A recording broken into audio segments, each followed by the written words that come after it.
Nah, Bismillahirrahmanirrahim. Alhamdulillah alamin. Wassalatu wassalam ala nabiyina Muhammad wa ala alihi washabbihi wasallam. Wa ba'd. Alhamdulillah pada sore hari ini, alhamdulillah Ustadz kita Ustadz Arif Usul Khuluq telah hadir di Zoom. Insyaallah kita akan belajar bersama beliau syarah Muqaddimah Usul Tafsir dari karangan Syekh Utsaimin. Sebagai informasi tambahan, beliau adalah dosen dari STDI Imam Syafi'i Jember. Beliau mengajar di STDI, di IDAT dan juga di S1 Akhwal Syakhsiyah. Biasanya beliau mengajar fikih dan mungkin bisa langsung ya pada Ustadz. Tafadhol Ustadz. Ini yang ikut akhwat dan ikhwan Ustadz ya. Oh, Afan, ini belum pernah jadiin host.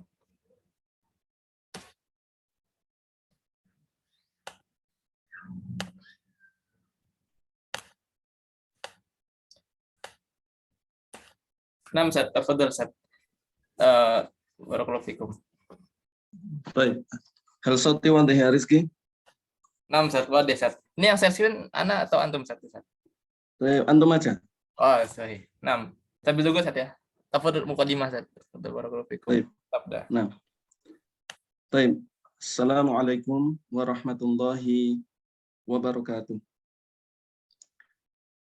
Alhamdulillah wassalatu wassalamu ala Rasulillah wa ala alihi wa sahbihi ajma'in. Ikhwah wa akhwati fillah rahimani wa rahimakumullah.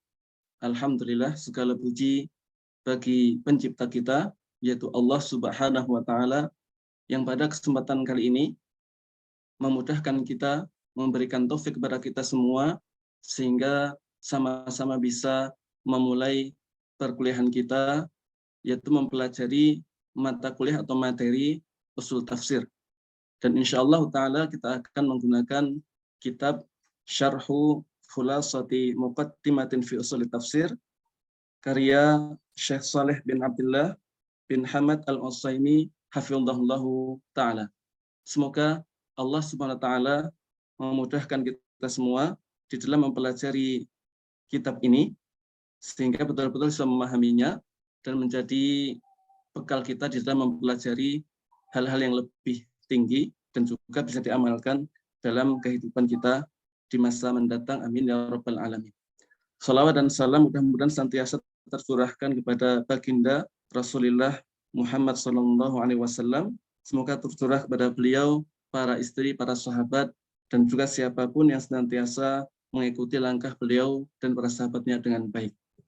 Baik, ikhwah dan akhwat fillah rahimani wa rahimakumullah. Kitab ini berjudul Syarhu Khulasati Muqaddimatin fi Ushul Tafsir, yang artinya adalah penjelasan intisari muqaddimah dalam usul tafsir. Jadi ada penjelasan, kemudian ada intisari, kemudian ada muqaddimah fi usul tafsir. Nah, dari judul ini, ikhwah fillah dan akhwati fillah rahimani wa rahimakumullah, ada isyarat bahwasannya memang sebenarnya ada tiga hal ya. Yang pertama adalah kitab Muqaddimah fi Ushul Tafsir. Kemudian yang kedua adalah kitab Khulasah Muqaddimah fi Ushul Tafsir. Dan yang ketiga, Syarah Khulasah Muqaddimah fi Ushul Tafsir. Nah, kitab yang pertama yaitu Muqaddimah fi Ushul Tafsir, ini adalah karya Syekhul Islam Ibnu Taimiyah rahimahullahu taala. Ya, jadi kitab yang asli yaitu Muqaddimah fi Ushul Tafsir ini adalah karya Syekhul Islam Ibnu Taimiyah rahimahullahu taala. Kemudian Khulasatu Muqaddimah fi Ushul Tafsir yaitu intisari atau ringkasan dari Muqaddimah fi Ushul Tafsir, ini adalah intisari dari kitab karya Syekhul Islam tadi. Yang meringkas atau membuat intisari ini adalah beliau Syekh Saleh bin Abdullah bin Hamad Al-Utsaimin hafizahullah ta'ala. Jadi beliau meringkas kitab karya Syekhul Islam Ibnu Taimiyah, memudahkan para penuntut ilmu agar lebih bisa memahami karya beliau yaitu Muqaddimah fi Ushul Tafsir. Kemudian intisari ini yang diberi judul Khulasatu Muqaddimah fi Ushul Tafsir disyarah atau diberi penjelasan oleh beliau sendiri, yaitu oleh Syekh Saleh bin Abdullah bin Hamad Al-Utsaimin. Jadi beliau yang meringkas, kemudian beliau juga yang memberikan penjelasan. Dan sebenarnya penjelasan ini tadinya bukan berupa kitab, akan tetapi merupakan semacam ceramah atau muhadharah yang kemudian yang direkam dalam bentuk suara, kemudian dituangkan dalam bentuk tulisan. Maka kemudian hadirlah di hadapan kita menjadi sebuah kitab yang diberi judul Syarhu Khulasati Muqaddimatin fi Ushul Tafsir. Ini yang ada di hadapan kita. Jadi ini merupakan penjelasan dari Khulasati Muqaddimatin fi Ushul Tafsir yang dikarang oleh beliau Syekh Saleh Al-Utsaimin, dan beliau meringkas dari kitab Muqaddimah fi Ushul Tafsir karya Syekhul Islam Ibnu Taimiyah. Nah, ikhwah dan akhwat fillah rahimani wa rahimakumullah, itu ya sekilas tentang kitab ini agar kita sama-sama paham sebenarnya dari mana asal-usul kitab yang akan kita pelajari ini rahimakumullah. Nah, baik ikhwati dan akhwati fillah rahimani wa rahimakumullah, baik kita insyaallah akan mulai membaca tulisan beliau ini. Ya, kita mulai langsung di halaman kelima. Langsung di halaman kelima. Nah, baik, kita langsung masuk ke halaman 5. Baik, ada yang membaca mungkin ya? Naam, Ustaz. Bismillah. Tafadhol ya ikhwah. Man yurid an yaqra, tafadhol.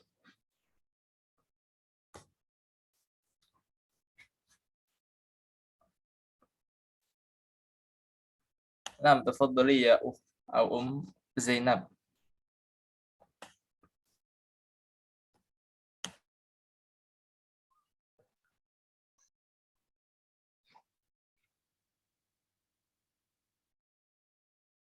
Naam, tafadhol. Bismillahirrahmanirrahim.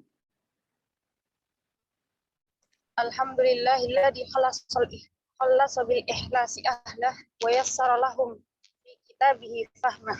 Wa asyhadu an la ilaha illallah wa kafah.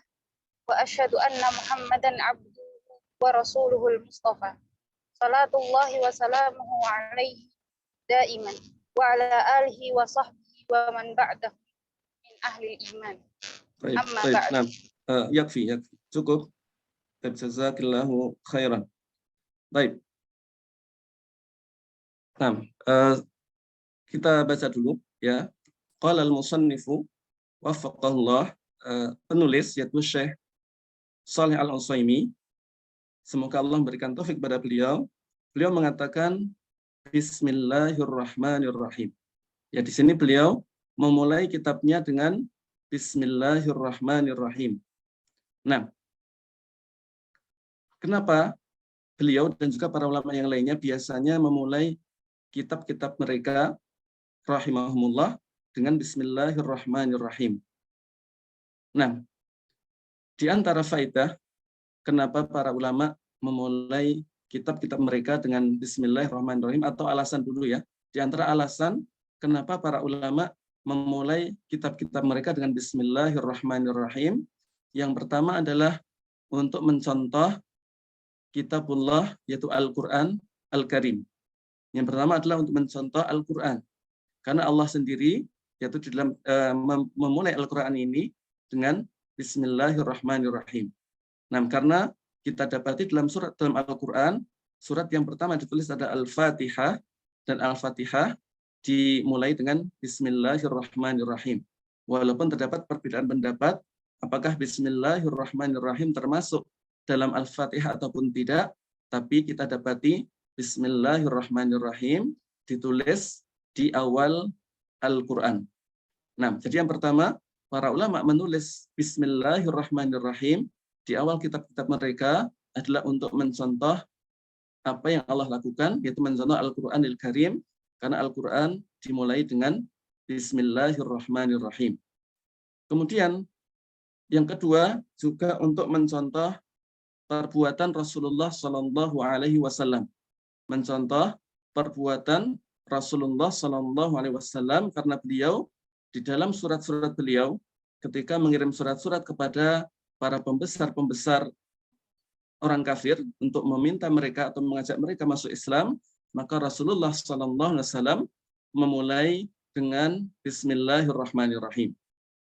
Bahkan Nabi sebelum Nabi kita SAW, yaitu Nabi Sulaiman, sebagaimana disebutkan di dalam surat An-Naml, pun diceritakan bahwa Nabi Sulaiman ketika mengirimkan surat kepada Ratu Saba, ya, kepada Ratu Saba untuk mengajak dia dan kaumnya masuk ke dalam Islam, yaitu mengirimkan surat melalui burung hudhud, ternyata surat yang dikirimkan kepada Ratu Saba pun dimulai dengan Bismillahirrahmanirrahim.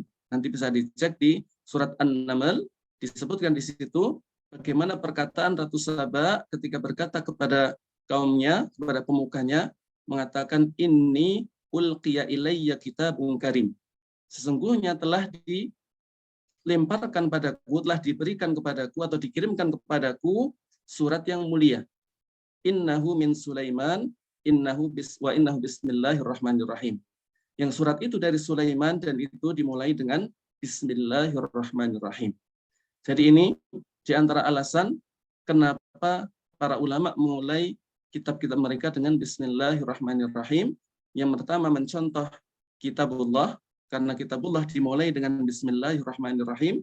Yang kedua mencontoh perbuatan Rasulullah SAW dalam menulis surat-surat beliau kepada para pembesar kufar untuk mengajak mereka masuk Islam, dan juga mencontoh perbuatan Nabi sebelumnya, di antaranya Nabi Sulaiman di dalam suratnya kepada Raja Ratu Saba untuk mengajaknya masuk Islam.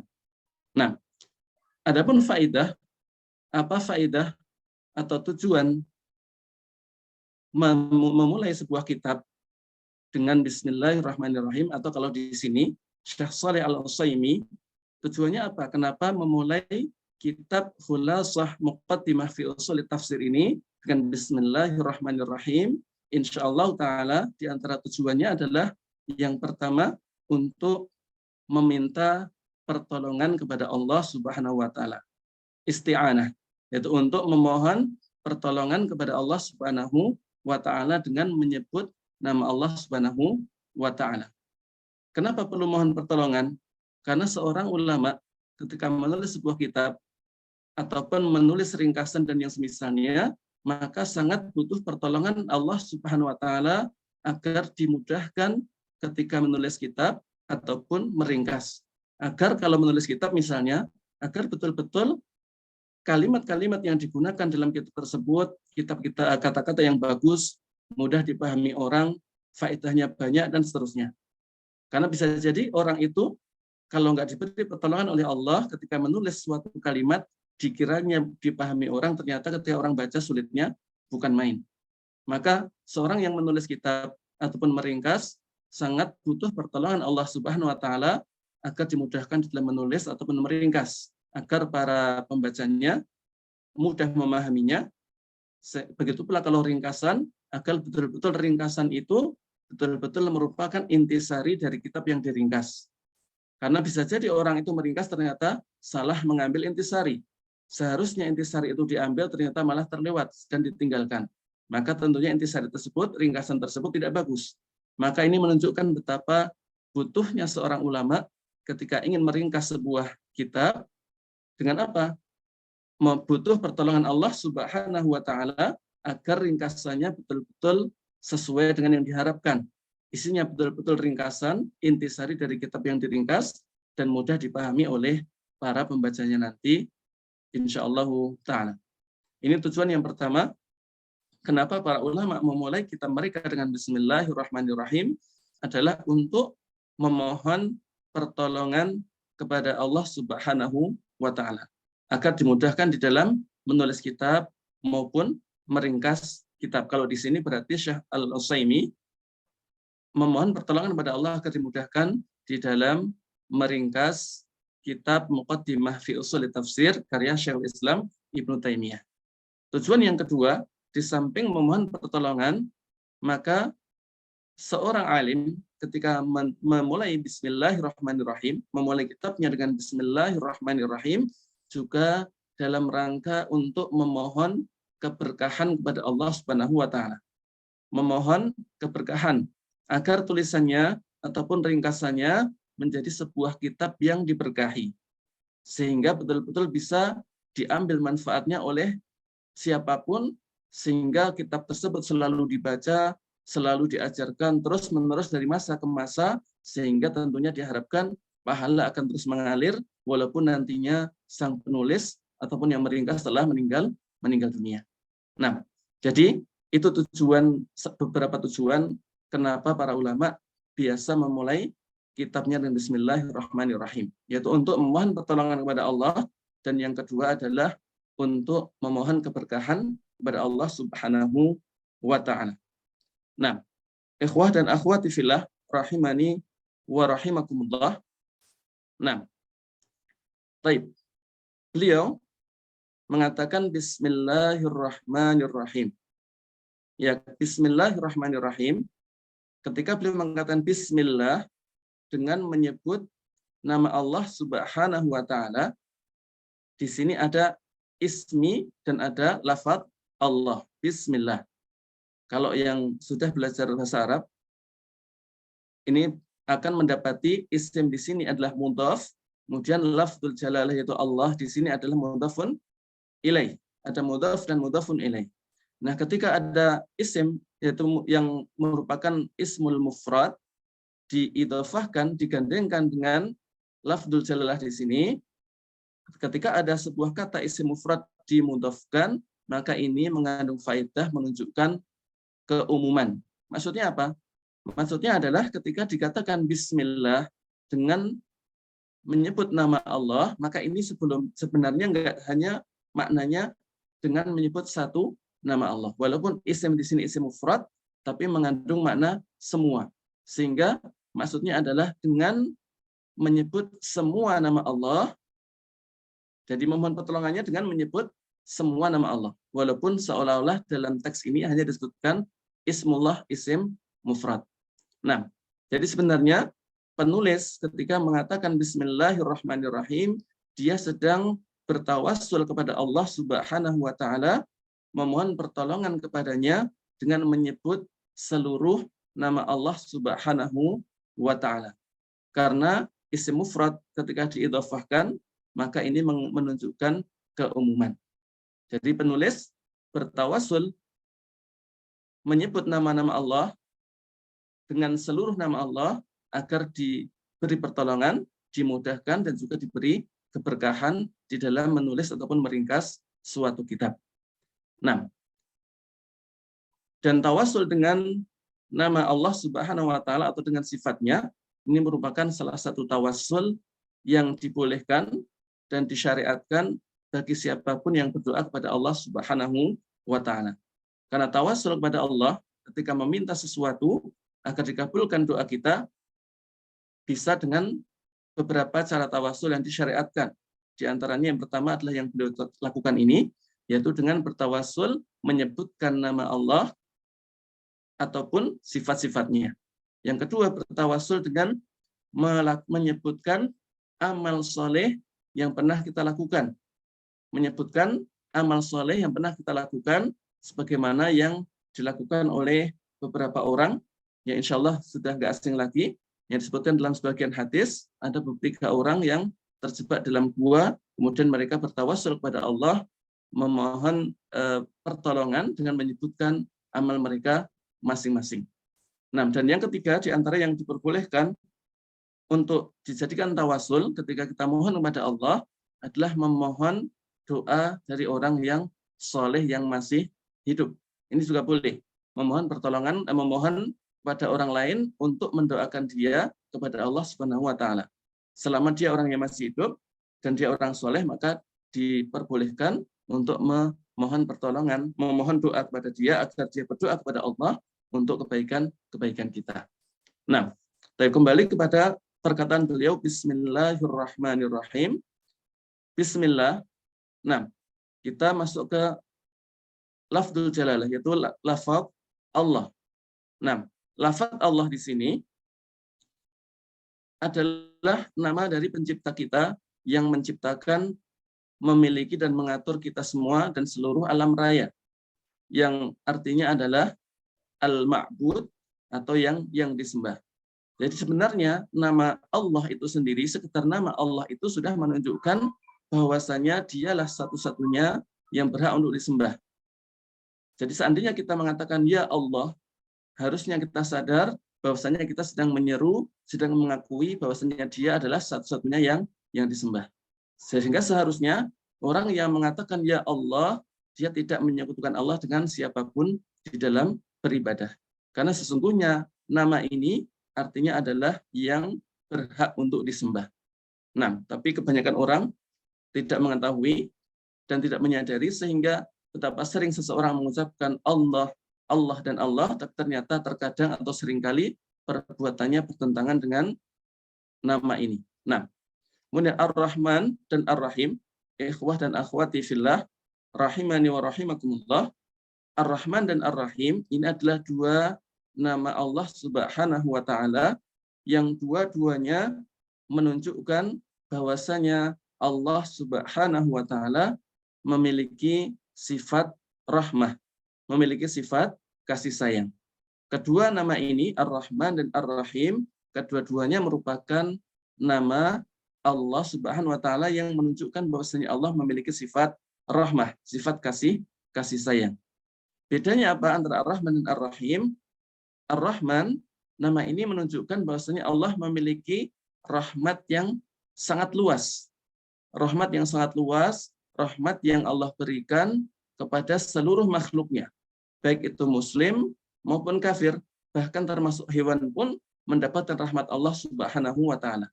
Karena rahmat Allah sangat luas mencakup seluruh makhluknya. Misalnya Allah memberikan rezeki kepada kita semua. Kepada kita yang muslim maupun orang lain yang non-muslim, bahkan termasuk hewan-hewan, semuanya Allah beri rezeki. Allah ciptakan mereka, Allah beri rezeki, Allah bimbing mereka, sehingga mereka bisa melaksanakan apapun yang bermanfaat bagi mereka.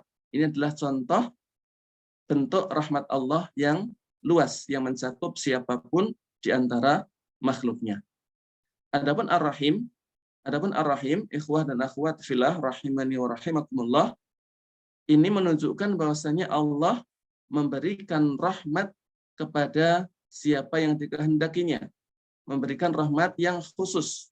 Kalau tadi ada rahmat yang luas yang Allah berikan kepada semua makhluknya, di sana ada rahmat Allah yang khusus hanya diberikan kepada orang-orang yang beriman. Wa kana bil mu'minina rahima. Dan Allah itu rahim kepada orang-orang yang beriman. Karena Allah memiliki rahmat yang khusus yang hanya diberikan kepada orang-orang yang beriman. Kalau di dunia misalnya seorang mukmin dimudahkan untuk taat kepada Allah, seorang mukmin dimudahkan untuk menuntut ilmu, dimudahkan untuk mendapatkan hati yang tenang dalam kehidupannya, dan seterusnya. Kemudian di akhirat nanti seorang yang beriman akan diberikan rahmat yang sangat besar, melebihi rahmat Allah yang Allah berikan di dunia, yaitu berupa surga Allah yang penuh dengan kenikmatan. Ini adalah bentuk rahmat yang hanya diberikan oleh Allah kepada orang yang beriman. Baik. Ikhwah dan akhwat fillah rahimani wa rahimakumullah, itu sekilas tentang Bismillahirrahmanirrahim. Kemudian kita masuk ke perkataan beliau. Beliau mengatakan Alhamdulillahilladzi khallasa bil ikhlasi ahlahu. Segala puji bagi Allah yang memberikan kepada orang yang ikhlas kemampuan untuk ikhlas. Ya, segala puji bagi Allah yang memberikan kemampuan kepada orang yang ikhlas untuk bisa ikhlas. Nah, hanya Allah lah yang memberikan kepada mereka untuk bisa ikhlas. Jadi siapapun di antara kita tak akan pernah bisa ikhlas kalau Allah tidak memberikan pertolongan kepada kita semua. Makanya Allah Subhanahu wa taala mengajari kita untuk mengatakan setiap hari minimal 17 kali kita mengatakan apa? Iyyaka na'budu wa iyyaka nasta'in ketika kita membaca surat Al-Fatihah dalam salat kita. Iyyaka na'budu, hanya kepadamu ya Allah kami beribadah. Ini tauhid. Ya. Mengikhlaskan ibadah kepada Allah Subhanahu wa taala. Tapi di saat yang sama Allah kemudian mengajari apa? Wa iyyaka nasta'in, dan hanya kepadamu ya Allah kami mohon pertolongan. Ini menunjukkan bahwasanya kita tidak akan pernah beribadah dengan baik, tidak akan pernah bisa mengikhlaskan ibadah kepada Allah kecuali dengan pertolongan Allah Subhanahu wa Ta'ala. Maka ingat-ingat, kita diwajibkan oleh Allah untuk beribadah dengan ikhlas, tapi memang ikhlas itu nggak mudah. Tapi ingat, ikhlas akan mudah bagi siapapun yang dimudahkan oleh Allah Subhanahu wa Ta'ala. Maka jangan lupa untuk senantiasa mohon kepada Allah Subhanahu wa Ta'ala keikhlasan, karena hanya Dia yang bisa memberikan pertolongan kepada kita untuk ikhlas. Nah, dan kalau kita bisa ikhlas, dan itu pun sulit, bagaimana kita tahu kita sudah ikhlas? Bahkan jangan-jangan kalau kita merasa ikhlas, jangan-jangan sebenarnya tidak ikhlas. Dan seandainya seseorang bisa ikhlas, maka harus diingat-ingat itu bukan karena usaha dia, tapi murni karena pertolongan Allah Subhanahu wa Ta'ala. Kemudian beliau mengatakan, wa yassara lahum fi kitabihi fahmahu. Segala puji bagi Allah yang memudahkan kepada mereka untuk memahami kitabnya. Jadi kita ketika ingin memahami Al-Quran, maka seharusnya juga mohon pertolongan kepada Allah Subhanahu wa Ta'ala. Karena memahami Al-Quran itu hanya bisa kita lakukan kalau kita mendapatkan kemudahan dari Allah Subhanahu wa Ta'ala. Kemudian beliau mengatakan, wa asyhadu an la ilaha illallah wa kafa. Dan aku bersaksi bahwasanya tidak ada sesembahan yang benar kecuali Allah Subhanahu wa Ta'ala, wa kafa, dan cukuplah Dia. Nah, di sini beliau Syekh Al-Utsaimin bersaksi bahwasanya tiada sesembahan yang benar kecuali Allah. Ilah. Nah, ketika dikatakan la ilaha illallah, itu kalau terjemah apa adanya, maka seolah-olah terjemahannya hanya tidak ada sesembahan kecuali Dia. Tapi sebenarnya terjemahan yang tepat, tidak ada sesembahan yang benar kecuali Dia. Nah, kalau kita mempelajari bahasa, insya Allah akan tahu, tapi ini tidak pada tempatnya ya, kalau kita memperpanjang hal ini. Tapi intinya, ketahuilah ikhwah dan akhwati fillah rahimani wa rahimakumullah, terjemahan yang tepat untuk kalimat la ilaha illallah adalah tidak ada sesembahan yang benar kecuali Allah. Kenapa? Karena sembahan banyak. Kenyataannya ada orang menyembah Allah, ada orang menyembah selain Allah. Banyak sesembahan selain Allah. Tapi yang benar hanya satu. Makanya kita terjemahkan tidak ada sembahan yang benar kecuali Allah. Karena memang sembahan banyak, tapi yang benar hanya satu, yaitu Allah Subhanahu wa Ta'ala. Dan persaksian bahwasanya tidak ada sembahan yang benar kecuali Allah, ini bukan hanya sekedar ucapan ya. Jadi ketika kita mengucapkan la ilaha illallah, seharusnya ucapan ini kita pahami maknanya, kemudian diikuti dengan amal perbuatan. Karena apalah gunanya seseorang mengatakan la ilaha illallah, tapi kemudian perbuatannya justru tabrakan dengan ucapannya. Maka harus diingat-ingat, ucapan ini menuntut konsekuensi. Ucapan ini bukan sekedar ucapan, tapi harus dibuktikan dengan perbuatan, yaitu dengan kita berusaha maksimal untuk betul-betul hanya menjadikan Allah sebagai satu-satunya tujuan kita di dalam beribadah kepada Allah, di dalam beribadah. Nah, kemudian beliau mengatakan wa asyhadu anna Muhammadan abduhu wa rasuluh. Dan aku bersaksi bahwasanya Muhammad sallallahu alaihi wasallam adalah abduhu wa rasuluh, adalah hambanya dan rasulnya al-Mustafa yang terpilih.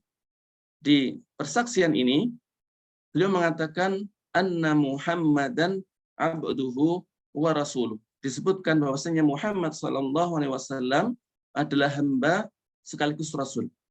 Kenapa dua kata ini digandengkan? Beliau adalah hamba dan beliau adalah rasul. Kenapa nggak dikatakan beliau rasul? Kita cukup.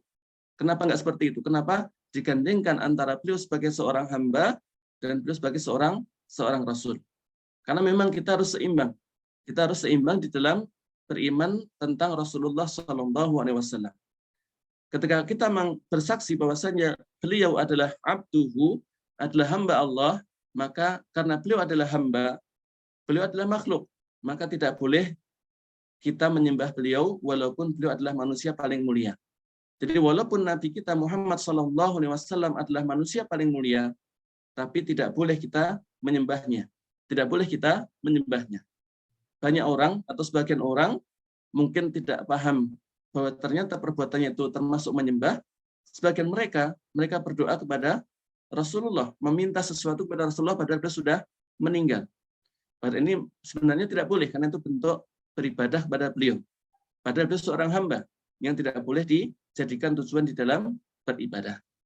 Maka penting bagi kita untuk mengingat-ingat beliau adalah seorang hamba. Seorang hamba yang tetap setinggi apapun derajatnya, tetap seorang hamba, maka tidak boleh untuk disembah.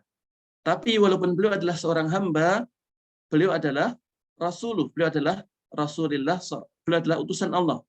Sehingga beliau walaupun sama-sama manusia, sama-sama dengan kita, sama-sama hamba Allah, beliau adalah Rasulnya.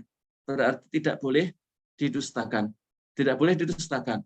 Karena kita bersaksi bahwasanya beliau adalah Rasulullah, utusan Allah, maka semua ucapannya harus kita benarkan. Semua ucapannya harus kita benarkan. Selama hadis tersebut terbukti absah, terbukti sah dari Rasulullah Shallallahu Alaihi Wasallam, seaneh apapun maka kita wajib mengimaninya, kita wajib membenarkannya. Tidak boleh ada satu berita pun dari Rasulullah Shallallahu Alaihi Wasallam kita dustakan.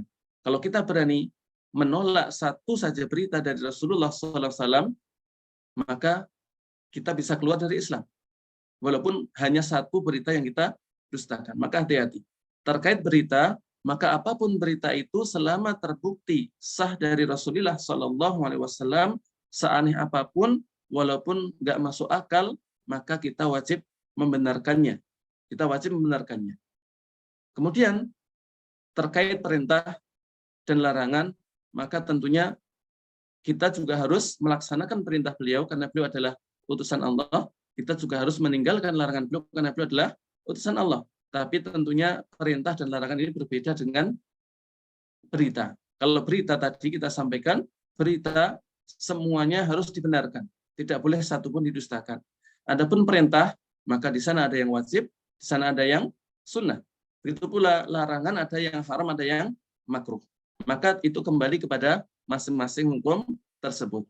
Tapi walaupun demikian, ikhwah dan akhwati fillah rahimani wa rahimakumullah, walaupun perintah Rasulullah Shallallahu Alaihi Wasallam ada yang wajib, ada yang sunnah, tidak selayaknya kita menyepelekan perkara yang sunnah. Jangan sampai sikap kita seperti ini. Ketika ada perintah Rasulullah, kemudian yang muncul di benak kita apa? Ini wajib apa sunnah? Kalau sunnah, ya sudah, tidak apa-apa, nggak usah dilaksanakan. Jangan. Atau sebaliknya, begitulah tentang larangan. Ketika ada larangan Rasul, jangan sampai yang muncul di benak kita, itu haram atau makruh. Oh makruh, ya sudah, tidak apa-apa, dilaksanakan. Jangan. Walaupun betul, sesuatu yang hukumnya sunnah atau mustahab, ditinggalkan tidak apa-apa. Begitu pula, yang makruh, betul, dilakukan tidak apa-apa, dalam arti tidak dosa. Tapi tentunya tidak pantas kalau kita mengedepankan sikap itu. Harusnya yang kita ingat-ingat adalah ketika perintah itu sunnah, apa yang diingat-ingat? Yang diingat-ingat adalah kalau melaksanakan lebih utama, insya Allah dapat pahala. Jangan diingat-ingat tidak apa-apa ditinggalkan, tapi yang diingat-ingat adalah kalau dilaksanakan dapat pahala, sehingga kita semangat melaksanakannya.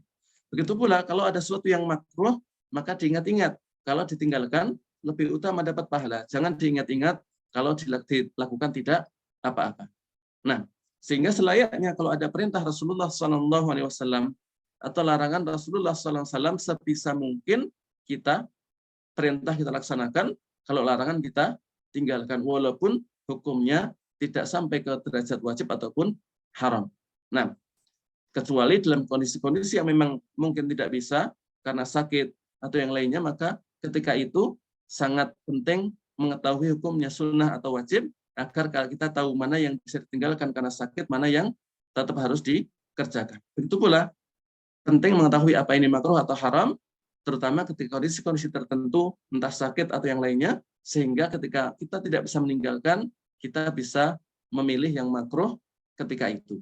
Nah, tapi di saat kondisi normal, tidak selayaknya kita mengedepankan ingatan kita bahwasanya yang sunnah tidak apa-apa ditinggalkan atau yang makruh tidak apa-apa dilaksanakan. Harusnya yang kita ingat-ingat adalah bahwasanya yang sunnah atau mustahab pun itu yang melaksanakan insya Allah dapat pahala, begitu pula yang makruh yang meninggalkannya insya Allah dapat pahala, agar kita semangat melaksanakan perintah dan menjauhi larangan dari Rasulullah Shallallahu Alaihi Wasallam.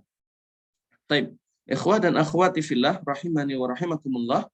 Kemudian Syekh Al-Utsaimin mengatakan salatullahi wa salamuhu alaihi daiman. Salatullah wa salamuhu alaihi daiman. Salatullah, ya, salatullah di sini maknanya adalah sanjungan dari Allah Subhanahu wa taala di hadapan para malaikatnya kepada Rasulullah sallallahu alaihi wasallam. Jadi ketika kita mengucapkan sallallahu ala Rasulillah misalnya, atau salatullah alaih, maka ini maknanya adalah kita sedang berdoa kepada Allah agar Allah memberikan pujian-pujian, sanjungan-sanjungan kepada Rasulullah sallallahu alaihi wasallam di hadapan para malaikatnya. Nah, salatullah wa salamuhu alaih. Adapun salamuhu adalah doa agar Allah Subhanahu wa taala memberikan keselamatan kepada beliau dari segala hal yang tidak baik. Nah, salatullah wa salamuhu alaihi daiman. Semoga Allah memberikan sanjungan kepada beliau di hadapan para malaikatnya dan juga memberikan keselamatan kepada beliau dari segala keburukan daiman. Semoga hal itu senantiasa Allah berikan kepada beliau. Wa ala alihi wa sahbihi wa man ba'dahum min ahlil iman. Dan semoga hal itu juga Allah berikan kepada para keluarga beliau, termasuk para istri, wa sahbihi, dan juga para sahabat beliau, dan juga siapapun yang hidup setelah mereka, min ahlil iman, dari kalangan orang-orang yang beriman. Nah, ini adalah pujian dari penulis dan juga kepada Allah, kemudian salawat serta salam kepada baginda Rasulullah Muhammad sallallahu alaihi wasallam. Baik, silahkan dibaca yang selanjutnya. Bismillah. Nah, Ustaz. Tafadhal ya, siapa nih? Bapak Hadmu Rizal, tafadhal Bapak. Ya. Bismillah. قال المؤلف رحمه الله تعالى فهذه خلاصة وافية وتذكرة شافية اجتبيتها من مقدمة أصول التفسير وأبقيت مادتها دون أدنى تغيير فالكلام كلام مصنفها أبي العباس بن تيمية الحفيظ والاختصار بمنشئ هذا التقييد فالحمد لله المبدئ المعيد. نعم طيب يكفي. Baik, jazakumullahu khairan. Baik, beliau Syekh Al-Utsaimin, Syekh Shalih Al-Utsaimin hafizahullah taala mengatakan amma ba'du, selanjutnya setelah pujian kepada Allah dan salawat kepada Rasulullah sallallahu alaihi wasallam, beliau mengatakan fahadihi khulasatun wafiyah. Ini yaitu matan yang akan disyarah oleh beliau ini adalah ringkasan atau intisari yang memadai, tazkirat wa tazkiratun syafiyah, dan peringatan ataupun catatan yang mencukupi. Ijtabaituha min muqaddimati ushul tafsir. Saya pilih intisari ini min muqaddimati ushul tafsir, dari kitab Muqaddimah Ushul Tafsir yang tadi kita sampaikan. Ini adalah karya Syekhul Islam Ibnu Taimiyah. Wa abqaitu maddataha duna adna taghyir. Dan kata beliau, kata Syekh Shalih Al-Utsaimin, dan saya membiarkan lafaz-lafaznya, membiarkan kata-kata yang ada di kitab Muqaddimah Ushul Tafsir duna adna taghyir, tanpa ada sedikit pun perubahan. Jadi beliau Syekh Shalih Al-Utsaimin ketika meringkas kitab Muqaddimah Ushul Tafsir kayak Syekhul Islam Ibnu Taimiyah, beliau caranya bagaimana? Membiarkan kata-kata Syekhul Islam apa adanya, tidak beliau rubah. Ya, tapi beliau hanya mencomot inti-inti dari kata-kata Syekhul Islam tanpa melakukan perubahan sedikit pun dari kata-kata dari Syekhul Islam rahimahullahu taala. Makanya beliau mengatakan fal kalamu musannifiha Abil Abbas Ibn Taimiyah al-Hafidh. Maka ucapan yang ada dalam khulasah ini, adalah kalamu musannifiha, adalah ucapan dari penulis Muqaddimah Ushul Tafsir. Karena memang beliau, Syekh Shalih Al-Utsaimin, tidak merubah kata-kata dari Syekhul Islam. Hanya mengambil intisarinya tanpa merubahnya. Jadi kata-kata yang ada di matan Khulasah fi Muqaddimah Ushul Tafsir ini, Khulasatul Muqaddimah fi Ushul Tafsir ini masih merupakan kata-kata dari Syekhul Islam. Tidak ada perubahan kecuali nanti disampaikan beliau sangat sedikit sekali. Nah, fal kalamu kalamu musannifiha, maka ucapan atau kata-kata yang ada dalam kitab Khulasah Muqaddimah fil Tafsir ini merupakan ucapan dari penulis kitab Muqaddimah fil Tafsir, yaitu Syekhul Islam Ibnu Taimiyah, Abil Abbas Ibnu Taimiyah Al-Hafid. Disebutkan di sini Al-Hafid ya, yang artinya adalah cucu. Kenapa? Karena di sana ada alim lain, seorang ulama yang lain yang dikenal juga dengan Ibnu Taimiyah, tapi bukan Al-Hafid, tapi Al-Jad. Maksudnya apa? Al-Hafid artinya adalah cucu. Jadi Syekhul Islam ini, Syekhul Islam Ibnu Taimiyah yang sangat terkenal, yang nggak asing lagi di tengah kita, sering kita dengar namanya, penulis kitab Al-Aqidah Al-Wasithiyah. Beliau adalah dikenal dengan Ibnu Taimiyah, tapi beliau adalah sang cucu. Dan kakek beliau juga dikenal dengan Ibnu Taimiyah, seorang alim juga. Jadi antara cucu dan kakek sama-sama terkenal dengan Ibnu Taimiyah. Tapi yang Ibnu Taimiyah yang cucu ini dikenal dengan Taqiyuddin, adapun sang kakek dikenal dengan Majduddin, kalau nggak salah ingat. Tapi sama-sama dikenal dengan Ibnu Taimiyah. Tapi yang menulis Muqaddimah Ushul Tafsir ini adalah Ibnu Taimiyah yang sang cucu, bukan sang kakek. Dan beliaulah yang sudah sering kita dengar nama beliau, yang merupakan penulis kitab Al-Aqidah Al-Wasithiyah. Jadi kenapa ditulis Al-Hafid? Karena memang penulisnya adalah Ibnu Taimiyah sang cucu, bukan sang kakek. Karena dua-duanya dikenal dengan Ibnu Taimiyah, tapi beda orang. Ada yang merupakan kakek dan ada yang merupakan cucu. Dan yang menulis Muqaddimah Ushul Tafsir ini adalah sang cucu. Ya, jadi ada dua ulama, satunya cucu, satunya kakeknya. Jadi yang beliau ini adalah Ahmad bin Abdul Halim bin Abdissalam. Beliau namanya Ahmad. Sang cucu namanya Ahmad, bapaknya namanya Abdul Halim, kakeknya namanya Abdissalam. Nah, Abdissalam ini adalah sang kakek ini juga dikenal dengan Ibnu Taimiyah. Jadi dua-duanya, sang cucu maupun sang kakek sama-sama dikenal dengan Ibnu Taimiyah. Maka agar kita nggak salah, Ibnu Taimiyah yang mana? Yang menulis Muqaddimah Ushul Tafsir, maka beliau menyampaikan Al-Hafid. Yang menulis Muqaddimah Ushul Tafsir ini adalah Syekhul Islam yang sang cucu, yaitu sang penulis Al-Aqidah Al-Wasithiyah. Nah, beliau mengatakan wal ikhtisaru limunshi hadzal taqyid falhamdulillahil mubti al-mu'id. Jadi tadi beliau mengatakan karena beliau mengambil ketika meringkas, beliau membiarkan kata-kata Syekhul Islam tanpa ada perubahan sedikit pun, maka kata-kata yang ada dalam khulasah ini adalah kata-kata Syekhul Islam itu sendiri. Wal ikhtisar limunshi hadzal taqyid, tapi perbuatan meringkas ini adalah perbuatan dari sang penulis Muqaddimah ini, yaitu siapa? Syekh Shalih Al-Utsaimin. Jadi kata-kata yang ada di dalam Khulasatul Muqaddimah fil Tafsir ini adalah kata-kata dari Syekhul Islam. Tapi yang meringkas, yang mencomot intisarinya adalah Syekh Shalih Al-Utsaimin.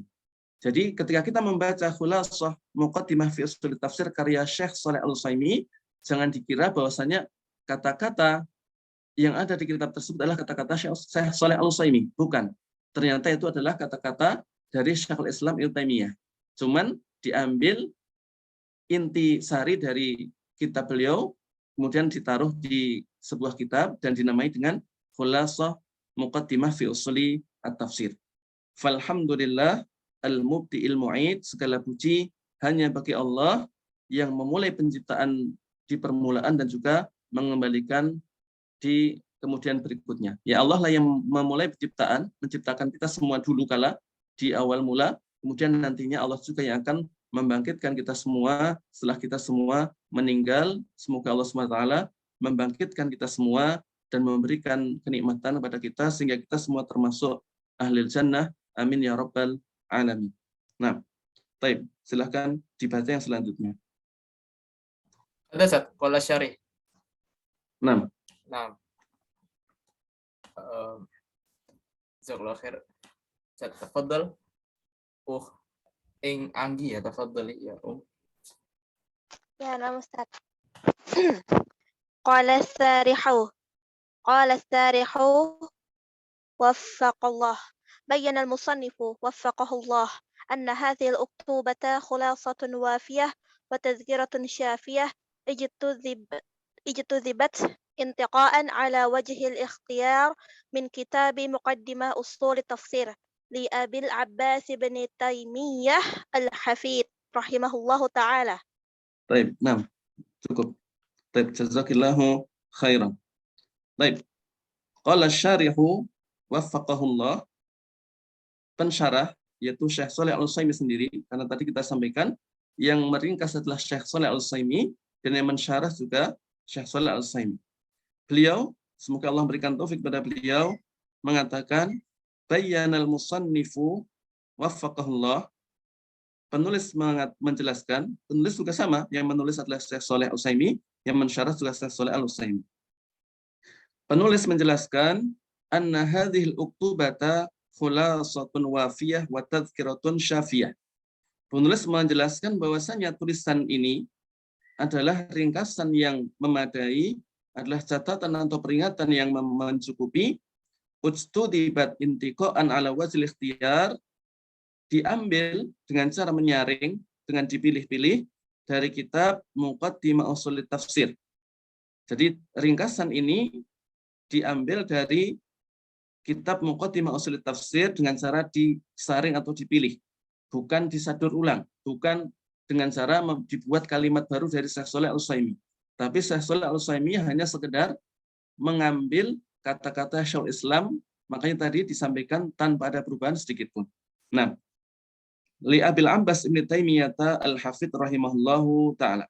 Jadi di sini beliau menjelaskan bahwasanya tulisan ringkas ini adalah ringkasan yang memadai, mencukupi, yang diambil dengan cara dipilah-pilah, disaring dari kitab Muqaddimah Ushul Tafsir karya Syekhul Islam Ibnu Taimiyah yang merupakan sang cucu, bukan yang sang kakek.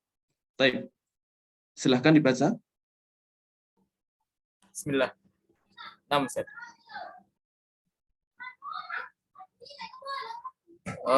Tafadhal ya Rifia, tafadhali. بسم الله. فأبقيت مادتها بلفظها دون أدنى تغيير بنفي استطرادات المصنف والاقتصار على لباب المراد من قوله المبين ما يحتاج إليه من جملة من القواعد المضطر إليها في علم أصول التفسير. Baik, nah, syukran, jazakillahu khairan. Beliau pensyarah yaitu Syekh Shalih Al-Utsaimin mengatakan fa'ubqiyat madatuha bilafdhiha duna adna taghyir. Maka materinya yaitu isi asli dari kitab Muqaddimah Ushul Tafsir dibiarkan bilafdhiha dengan kata-kata yang ada tanpa dirubah. Maksudnya ketika beliau meringkas, maka beliau tidak merubah kata-kata dari Syekhul Islam. Duna adna taghyir, tanpa ada sedikit pun perubahan. Lalu bagaimana cara meringkasnya? Meringkas kok tidak merubah kata-kata Syekhul Islam sendiri? Beliau mengatakan binafyi istitradat al-musannif.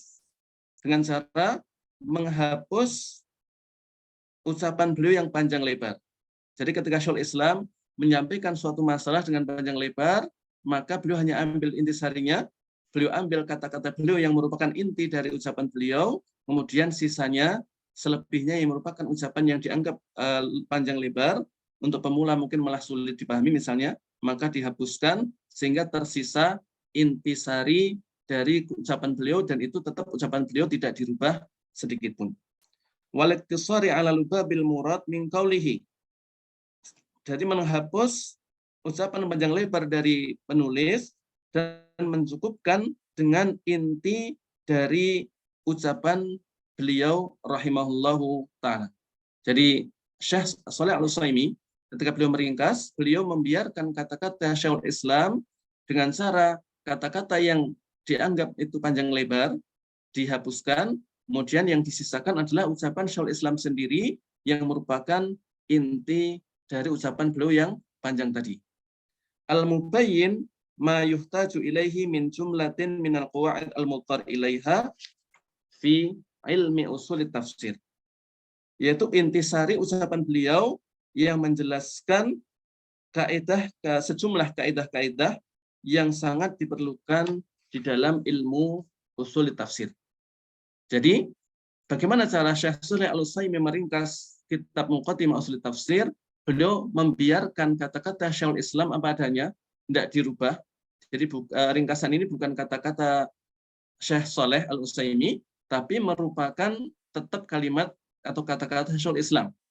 Tapi Syekh Shalih Al-Utsaimin telah menghapus ucapan-ucapan Syekhul Islam yang lain yang dianggap merupakan ucapan yang panjang, yang bukan inti dari ucapan beliau. Sehingga beliau menyisakan intisari dari ucapan beliau yang merupakan yang menjelaskan kaidah-kaidah yang harus dipahami, yang merupakan hal yang sangat penting, sangat dibutuhkan di dalam ilmu usul tafsir. Jadi ini yang dilakukan oleh Syekh Shalih Al-Utsaimin. Subhanallah, ini adalah sebuah upaya yang sangat memudahkan kita semua para penuntut ilmu. Karena bisa jadi kalau kita membaca langsung kitab Syekhul Islam, walaupun sebenarnya mungkin kata-kata Syekhul Islam juga semuanya penting, tapi bagi pemula malah bikin pusing. Karena aduh mana intinya ya, kemana-kemana begitu. Maka Syekh Shalih mengambil intisarinya, kemudian menghidangkan di hadapan kita sehingga menjadi hidangan yang siap santap dengan kata-kata yang lebih ringkas tanpa merubah sedikit pun kata-kata Syekhul Islam Ibnu Taimiyah. Maka ini adalah suatu usaha dari beliau yang sangat layak untuk disyukuri. Kita bersyukur kepada Allah Subhanahu wa taala karena menghadirkan beliau Syekh Shalih Al-Utsaimin yang membuat ringkasan untuk memudahkan kita memahami kitab Syekhul Islam Muqaddimah Usuli At-Tafsir. Nah, baik, silahkan dibaca. Bismillah. 6. Tafadhal Bapak Muhammad Nofal. Bismillahirrahmanirrahim.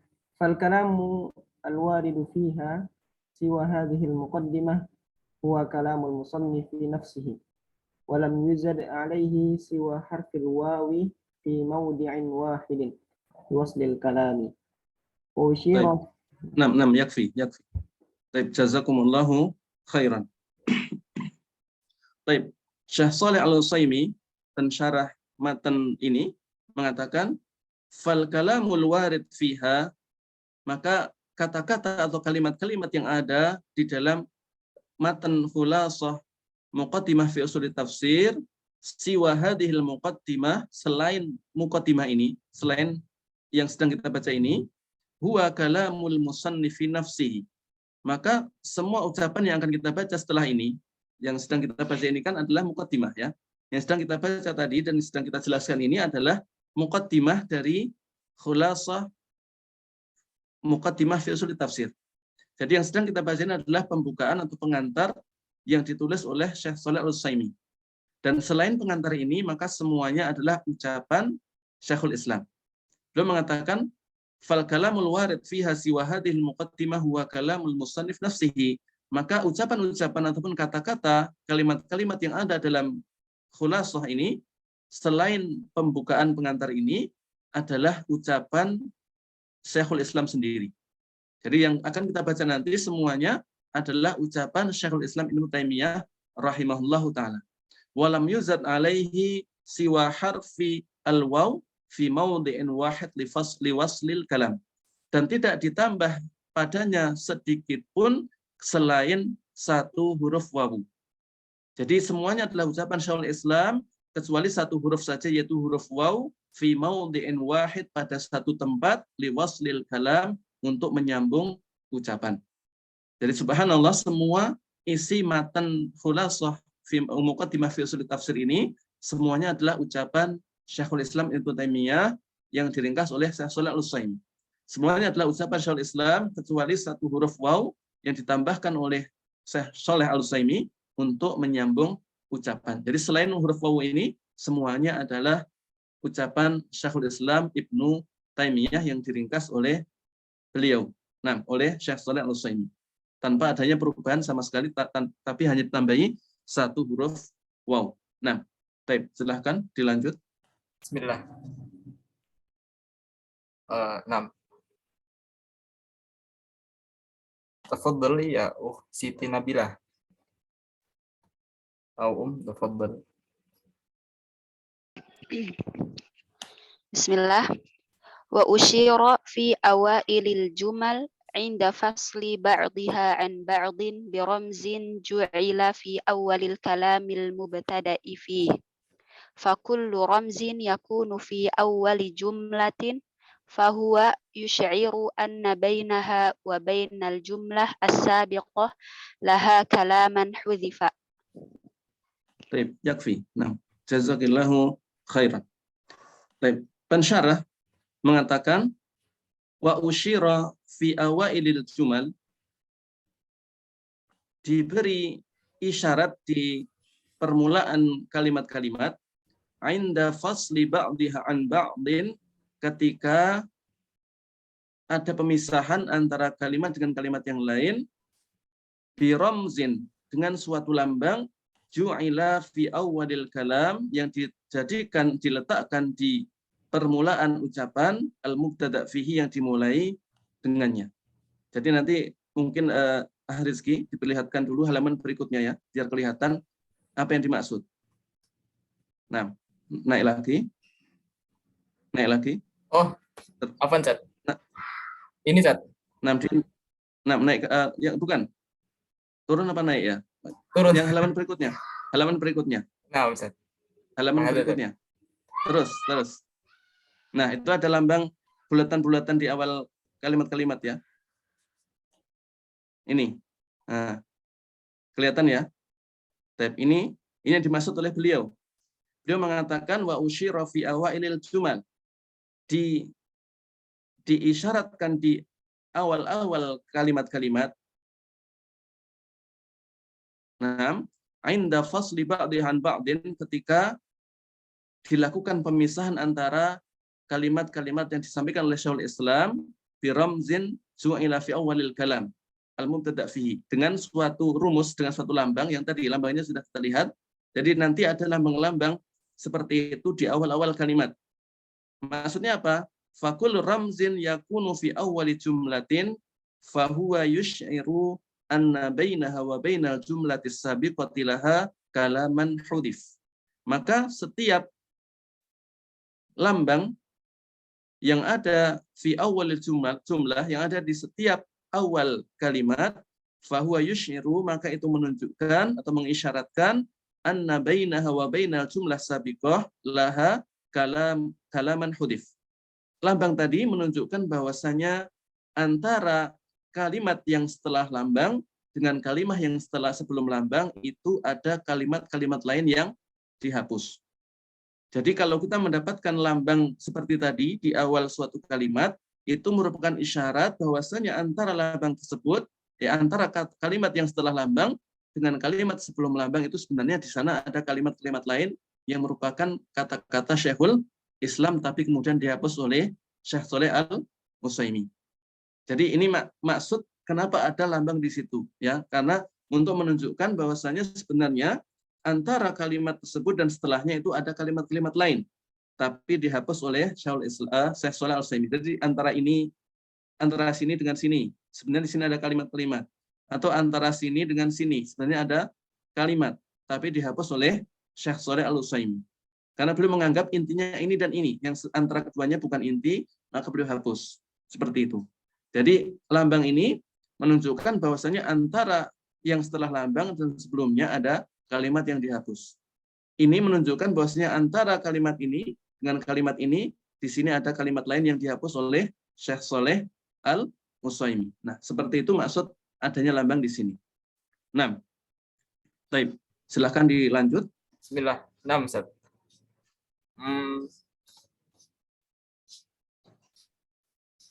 Tafadhal Anik Nur Fitri. Tafadhali ya وإن كان الحذف في ميزان هذا الكلام أشير إليه بنقط ثلاث. بنقط ثلاث. طيب نعم. بنقط ثلاث. طيب شكرا. وإن كان الحذف في مثاني هذا الكلام, dan seandainya penghapusan itu ada di tengah-tengah ucapan. Kalau tadi kan yang dihapus itu bukan tengah-tengah ucapan, tapi ada banyak kalimat, kemudian beberapa kalimat atau satu kalimat dihapus. Jadi kalimat yang dihapus kalimat, ya. Kalau tadi yang diberi tanda lambang tadi itu menunjukkan bahwasanya antara kalimat ini dengan kalimat ini di sini ada kalimat yang dihapus. Kalau sekarang, kalau yang dihapus itu bukan seperti itu, tapi hanya sebagian kalimat. Jadi ada suatu kalimat yang panjang, kemudian tengah-tengah kalimat dihapus, misalnya. Nah, kalau ternyata yang dihapus itu adalah sebagian dari suatu kalimat, usyira ilaihi binuqatin salas, maka akan diberi isyarat dengan diberi titik 3 kali. Titik 3 jumlahnya. Jadi kalau ada nyarinya di mana? Nanti di belakang ada. Kalau nyari agak susah ya, Rizky. Tapi intinya, kalau misal saya, misal di sini tiba-tiba saya hapus sini, kan hilang hadal kalamnya hilang misalnya. Maka sini titik, titik, titik. Jadi kalau ada di tengah-tengah ini sebuah kata atau beberapa kata dihapus oleh Syekh Shalal Utsaimin, maka isyaratnya apa? Bukan lambang, tapi diberi titik 3 kali. Titik, titik, titik. Itu menunjukkan aslinya kalimat ini panjang misalnya. Tapi yang tengah dihapus diganti dengan titik 3. Kenapa dihapus? Ya karena Syekh Shalal Utsaimin menganggap intisarinya yang nggak dihapus itu. Yang dihapus itu hanya tambahan penjelasan yang seandainya dihapus maka tidak mengurangi intisari makna yang beliau sampaikan. Jadi kalau yang dihapus adalah kalimat-kalimat, maka dikasih tanda apa? Tadi di awal kalimat tadi dikasih lambang. Kalau ternyata yang dihapus adalah kata-kata di tengah-tengah kalimat, maka yang dihapus mesti dikasih titik 3 kali. Nanti insya Allah ke depan kita akan mendapatkan yang seperti ini. Nah, itu keterangan beliau agar kita paham kenapa ada lambang itu, kenapa ada titik 3 maksudnya apa. Agar kita tahu sebenarnya di sana ada yang dihapus. Kalau yang dihapus adalah kalimat-kalimat, maka lambangnya tadi berupa lambang di awal kalimat.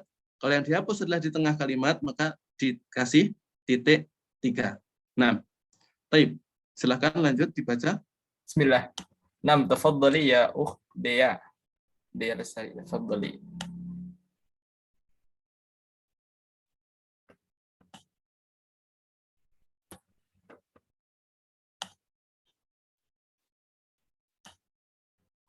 Nam. Atau mungkin yang lain dulu ya. Tafadhal ya tadi siapa? Umar ya. Firja Umar Himran, tafadhal.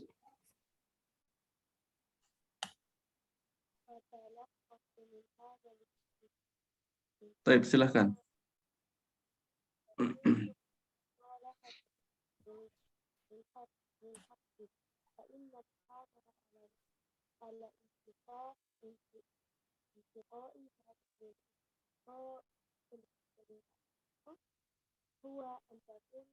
Nah, mungkin Bapak Muhammad, tafadhal.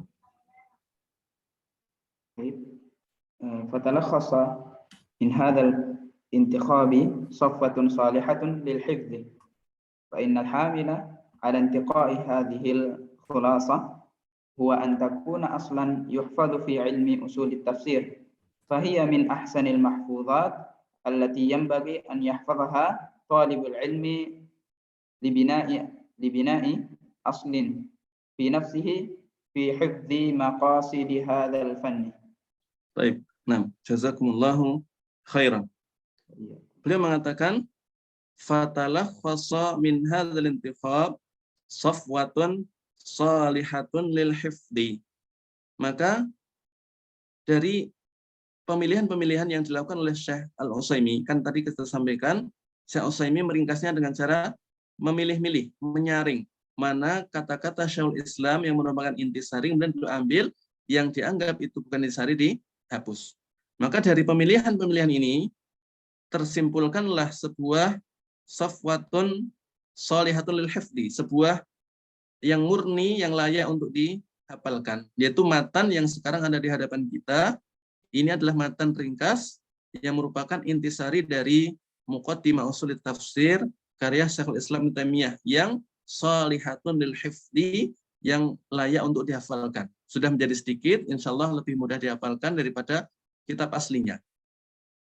Fa innal hamila 'ala intiqa'i hadhil khulasah huwa an takuna aslan yuhfadhu fi ilmi ushul tafsir. Kenapa beliau mengatakan bahwasanya matan ini adalah sesuatu yang layak untuk dihafalkan? Beliau mengatakan karena sesungguhnya al-hamila, yang mendorong beliau untuk melakukan peringkasan, untuk membuat ringkasan ini, huwa antakuna aslan yuhfadhu fi ilmi ushul tafsir. Karena di antara motivasi Syekh Shalih Al-Utsaimin kenapa beliau meringkas kitab Muqaddimah Ushul Tafsir karya Syekhul Islam Ibnu Taimiyah adalah agar matan ini, ringkasan ini menjadi pondasi yang layak untuk yang bisa dihafalkan oleh penuntut ilmu ketika mempelajari ilmu ushul tafsir. Jadi salah satu motivasi beliau ketika meringkas adalah agar nantinya kitab ini bisa dihafalkan oleh para penuntut ilmu. Maka bagi yang Allah berikan kekuatan hafalan, ngafalinnya gampang, maka saya motivasi karena antum diberi anugerah dari Allah berupa kekuatan hafalan, maka jangan disia-siakan. Jangan disia-siakan. Maka gunakanlah untuk menghafal matan-matan yang ringkas, yaitu merupakan pondasi-pondasi ilmu. Di antaranya adalah ini, matan Khulasah Muqaddimah fi Ushul Tafsir yang diringkas oleh Shalih Al-Utsaimin, yang ini merupakan pondasi bagi orang yang mempelajari ilmu ushul tafsir. Beliau mengatakan, fahiya min ahsanil mahfudat allati yanbaghi an yahfadhaha talibul ilmi. Maka ringkasan ini, matan ringkasan ini adalah min ahsanil mahfudat, termasuk hal-hal yang paling bagus untuk dihafalkan. Allati yanbaghi an yahfadhaha talibul ilmi, yang selayaknya dihafalkan oleh penuntut ilmu. Li bina'i aslin fi nafsihi, untuk membangun pondasi dalam dirinya, fi hifdhi maqasidi hadzal fan, untuk membangun pondasi pada dirinya di dalam menghafal tujuan atau untuk menghafal cabang ilmu ini, yaitu cabang ilmu ushul tafsir. Maka di akhir muqaddimah ini, Syekh Shalih Al-Utsaimin memotivasi kita semua untuk mau menghafal ringkasan ini yang sudah beliau buat, yang sudah menjadi kalimat yang ringkas, yang insya Allah lebih mudah dihafal daripada menghafal kitab aslinya Muqaddimah Usuli Tafsir. Nah, mungkin kita cukupkan di sini ya, ikhwah dan akhwat, karena waktu sudah mendekati maghrib. Mungkin nanti kita buka pertanyaan kalau ada. Dan sebelumnya, sebelum saya tutup, ternyata ya tadi ada di chatting banyak yang meminta agar penjelasannya diperlambat. Ya mohon maaf, Ana tadi nggak baca. Ana tidak merasa kalau ternyata penjelasan saya cukup cepat. Ya, Ana merasa cukup lambat. Ternyata dianggap cukup cepat. Insya Allah Ta'ala mudah-mudahan nanti di pertemuan berikutnya lebih bisa dipelankan agar bisa sambil mencatat. Nah, dan kalau hari ini belum bisa mencatat, maka insya Allah ada rekamannya ya, Rizky. Bisa didengarkan ulang, kemudian dicatat, dicatat seperti itu. Nah, mohon maaf kalau tadi penjelasannya dianggap terlalu cepat. Mudah-mudahan apa yang kita sampaikan pada pertemuan pertama ini Allah berkahi sehingga semuanya menghasilkan kebaikan baik di dunia maupun di akhirat kelak. Baik, silahkan Rizky kalau ada pertanyaan seputar yang tadi kita bahas. Nah, tafadhol ya ikhwah. Ini mungkin ada sedikit pertanyaan ya, tafadhol dari Rahmah. Diresen ya bagi ingin bertanya.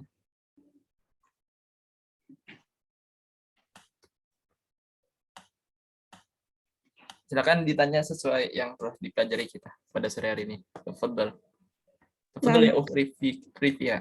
Silakan Syukran Akhisti.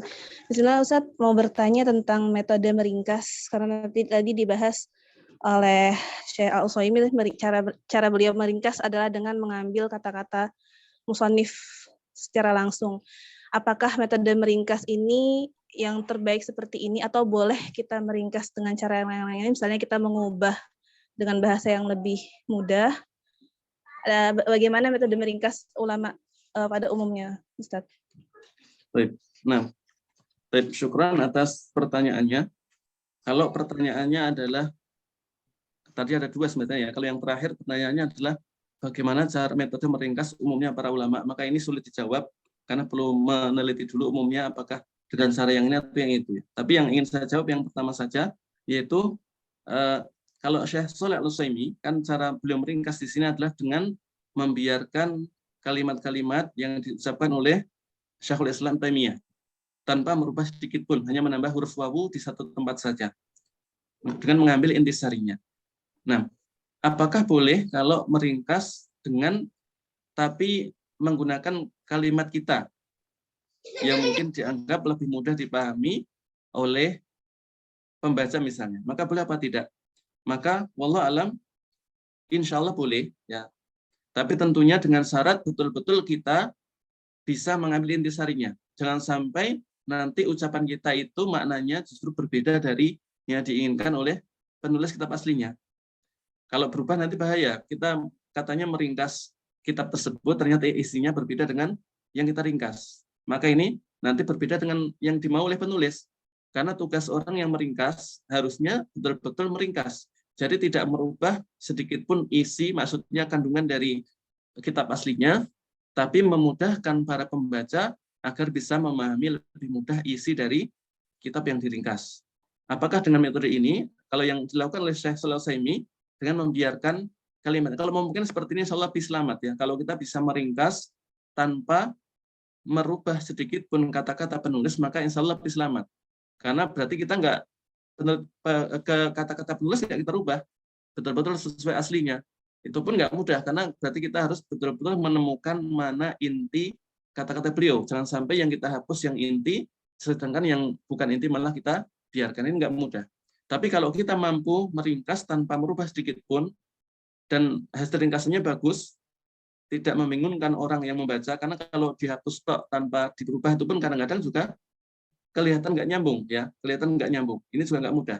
Kalau bisa meringkas tanpa merubah sedikit pun, seperti yang dilakukan Syekh Shalih Al-Utsaimin, insya Allah lebih bagus, karena lebih aman dari kalau kita menggunakan kata-kata kita sehingga rawan terjadi perubahan makna. Maunya penulis begini, ternyata hasil ringkasan kita berbeda, misalnya. Tapi kalau betul-betul kita bisa meringkas dengan ucapan kita sendiri, dan isinya sama, nggak berbeda dari yang disampaikan oleh penulis, insya Allah tidak apa-apa. Apalagi tadi, kalau tujuannya kenapa kita menggunakan kata-kata yang kita sendiri, bukan kata-kata penulis aslinya, karena misalnya ucapan penulis asli itu ya sulit dipahami, kata-katanya memang kata-kata di zaman beliau yang itu cukup tinggi, ditinjau dari ilmu bahasa, sedangkan orang zaman sekarang misalnya, mereka kalau suruh baca itu nggak paham-paham. Maka kemudian diolah dengan bahasa peringkas, dengan bahasa yang lebih mudah, agar bisa dipahami oleh orang zaman sekarang. Maka insya Allah tidak apa-apa. Tujuannya bagus, karena kalau diminta membaca dengan redaksi aslinya malah nggak paham, maka dimudahkan dengan redaksi peringkas. Tapi dengan catatan tadi, tidak merubah inti dari apa yang disampaikan oleh penulis kitab aslinya. Jadi kembali intinya adalah ketika kita meringkas, jangan sampai ringkasan kita isinya justru berbeda dengan maksud dari penulis aslinya. Karena kita hanya meringkas, seyogyanya tidak merubah sedikit pun inti dari isi yang disampaikan oleh penulis kitab aslinya. Nah, wallahu a'lam. Mungkin kita cukupkan saja, mungkin sebagai tahap akhir, Ustaz, mungkin bisa dikasih khotimah. Fadhal, Ustaz. Baik. Khotimah apa ya, Rizky? Ya mungkin apa saja tambahan mungkin, Ustaz. Taib. Ya, nah. Taib mungkin ya, segera penutup. Semoga Allah memberikan semangat kepada kita untuk mempelajari materi yang kita pelajari, yaitu Muqaddimah Ushul Tafsir yang diringkas oleh Syekh Shalih Al-Utsaimin. Ini adalah pelajaran yang penting karena ini termasuk fondasi ya. Kalau kita tidak memahami usul tafsir dengan baik atau muqaddimah ini, maka bisa jadi ketika kita membaca tafsir, maka kita sulit paham. Maunya apa? Kok terjadi banyak beda pendapat? Malah bingung saya. Membaca tafsir malah bukannya paham, malah bingung. Tapi kalau kita memahami apa yang disampaikan penulis di sini, yaitu khulasah muqaddimah fi ushul tafsir, insya Allah kita lebih mudah nanti ketika membaca tafsir. Ketika ada khilaf, sikap kita bagaimana, apakah khilaf tersebut, apakah khilaf yang tabrakan atau sebenarnya tidak, dan seterusnya, maka apa yang kita pelajari insya Allah akan memudahkan kita di dalam mempelajari ilmu tafsir. Walaupun tentunya bukan untuk mentafsirkan. Kalau mentafsirkan saat ini kita bukan haknya. Kita ini siapa? Bukan orang yang berhak untuk mentafsirkan Al-Quran. Tapi minimalnya kalau kita mempelajari ilmu usul tafsir, insya Allah Ta'ala akan memudahkan kita di dalam memahami tafsir Al-Quran. Karena Al-Quran diturunkan bukan sekedar untuk dibaca.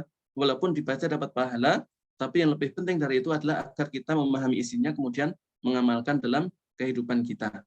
Maka semoga Allah SWT memberikan kepada kita semangat untuk terus mempelajari ilmu ini, terutama muqaddimah ushul tafsir ini, kemudian berusaha memahaminya dan menjadikan kita semakin semangat mempelajari tafsir dan mudah memahami tafsir, karena itulah tujuan diturunkan Al-Quran, agar kita memahaminya dan juga mengamalkannya dalam kehidupan kita semua.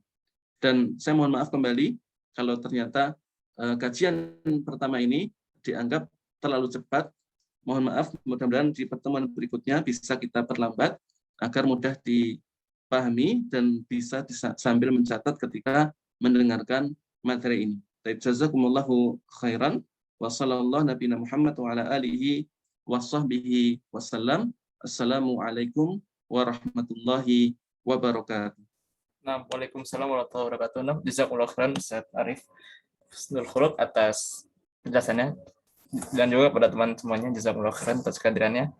Mungkin kita tutup jazakumullah khairan dengan doa kafaratul majlis. Subhanakallahumma bihamdika asyhadu an la ilaha illa anta astaghfiruka wa atubu ilaik.